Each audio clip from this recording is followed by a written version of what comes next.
Les études aujourd'hui, elles sont en totale transformation. Le marché des études est en totale transformation, même en mutation, on peut dire.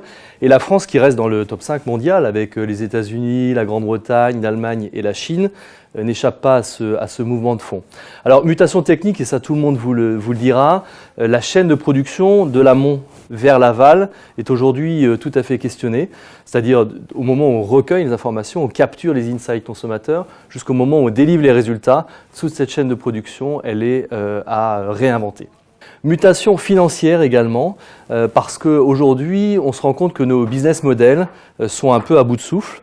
Alors qu'on soit dans une grande maison internationale comme WPP ou dans une petite boutique Cali au cœur de Paris, on se rend compte que nos croissances sont très limitées. C'est très difficile de faire de la croissance, de maintenir nos marges et d'améliorer nos performances financières d'année en année. Donc là, on a aussi un certain nombre de choses à réinventer. Et puis, je dirais aussi une mutation identitaire, parce que le métier des études est très régulièrement questionné par nos clients et la valeur de notre métier se pose aujourd'hui. Et d'ailleurs, on pourrait se poser la question de savoir si les études, le mot études, capture véritablement la valeur de cette industrie.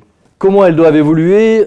D'abord, en face de nous, on a une espèce d'équation à résoudre qui n'est pas facile à résoudre. C'est comment produire plus de valeur intellectuelle, opérationnelle pour les clients, à moindre coût, avec des résultats qu'on doit délivrer en temps réel. Voilà l'équation. Alors, qu'est-ce qu'il faut changer? Il faut que les études, elles évoluent avec plus d'automatisation d'abord.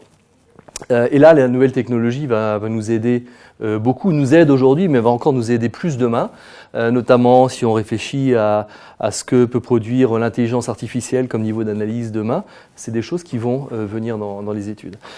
Plus d'automatisation, mais aussi plus de sophistication, parce qu'on nous demande plus de valeur, plus d'analyse. Et ce qui est intéressant, c'est que les nouvelles techniques de neurosciences, par exemple, neuromarketing, neuroresearch, si on veut, est un champ d'exploration tout à fait intéressant. Parce que ça capture des choses qu'on n'a pas capturées jusqu'à présent dans la tête des consommateurs. Plus d'intégration.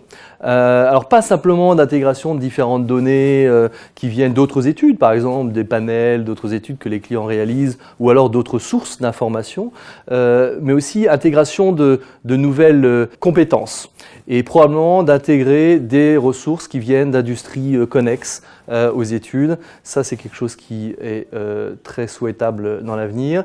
Et puis peut-être un dernier point qui est plus d'horizontalité. Je pense que les instituts doivent demain créer leur propre écosystème avec des nouveaux partenariats. Des partenariats avec des sociétés, des acteurs qui entourent les clients, alors que ce soit dans le domaine de la communication, alors évidemment les agences médias, les agences de com, mais aussi des gens du monde du digital. Alors on dit souvent chez WPP que Google et Facebook sont nos meilleurs frenemies. Alors pour traduire ça en français, c'est amis ennemis, puisque à la fois ils nous prennent un certain nombre de notre business, et puis on fait des partenariats avec eux pour créer plus de valeur. Donc on est dans la création de nouveaux systèmes, d'écosystèmes de business, et les études évidemment sont le fruit de ces éléments.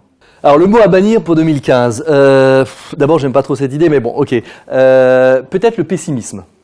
Le pessimisme à la française. Moi, je pense que notre métier regorge de talents, d'entrepreneurs, de gens qui sont très optimistes. Je pense qu'on est tous conscients de cette montagne à gravir devant nous, mais c'est une montagne d'opportunités. Donc, je pense que vraiment, s'il y avait un mot à bannir, ce serait pessimisme. Et donc, pour 2015, si on devait garder un mot, ce serait optimisme.